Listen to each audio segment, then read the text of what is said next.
For Catholics around the world, the Assumption of Mary was celebrated with solemn praying inside church halls, followed by meals with family at home. Yet this year, residents in Indonesia's Labuan Bajo in East Nusa Tenggara celebrated outdoors, praying for no more aftershocks after the island was hit with a magnitude 7.7 earthquake on Saturday, August 15th.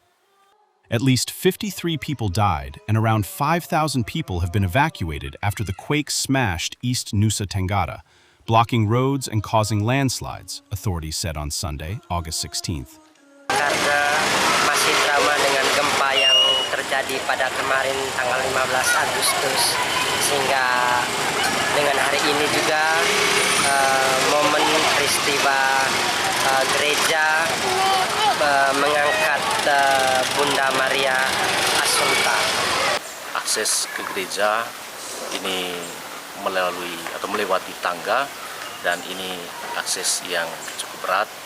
Dan yang berikut, ya kita berpikir bahwa kalau terjadi guncangan sedikit, maka evakuasi untuk umat untuk keluar dari gereja ini cukup berat dan juga berisiko.